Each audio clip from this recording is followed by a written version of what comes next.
In Star Wars, there are a lot of characters that are not necessarily a main part of the story, but play a significant role in it.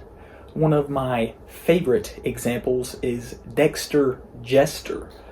And Dexter provides Obi-Wan Kenobi with the information on Kamino, where he can find Jango Fett, significantly advancing the plot and him finding who tried to kill Padme.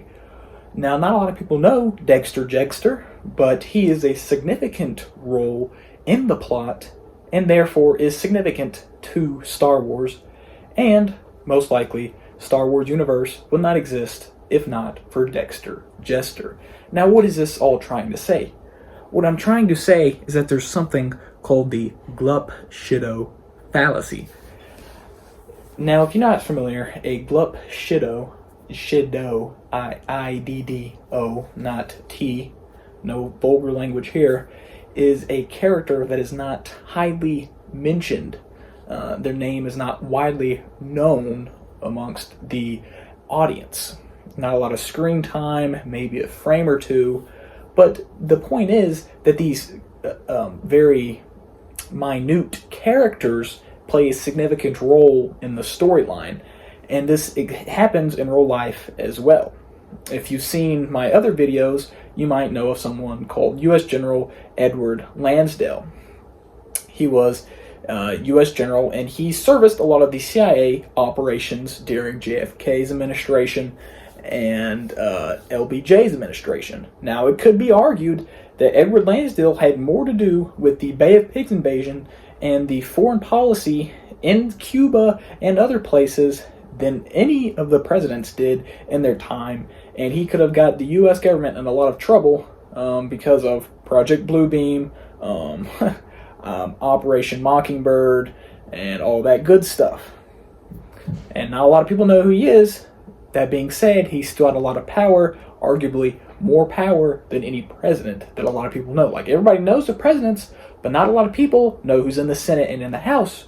And arguably, if you don't know who's in the Senate and the House and who you're voting for, the president can't get anything passed without the Senate and the House.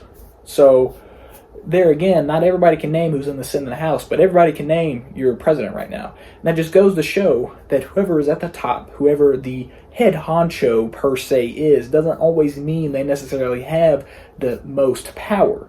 You know, the head of the CIA might have more power than the U.S. president. The director of the FBI might have more power than the president. We've seen this in not only the assassination of JFK, not only in Edward Lansdale, U.S. General, who arguably had more power than John F. Kennedy with the Bay of Pigs invasion, Operation Mockingbird, and all that good stuff, but also currently you could say that the FBI and the CIA have control over the Epstein files and are not releasing them because they're in good correlation right now. Now, were to change, if Donald Trump were to get frisky or whatever with the CIA and FBI, well, that much would change. With that being said, the Glup Shiddo, I-D-D-O, again, no vulgar language, fallacy is a fallacy stating that just because someone's name is well known does not always mean that they have the most power in the situation. I guarantee you, the House and the Senate has much more power than the president.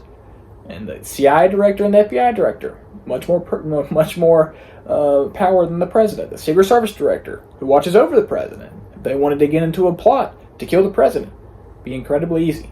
Again, just because the person with the name is up top doesn't mean they have the most power. And that's just something that you could look at and something to learn from. With that being said, stay safe and stay hydrated.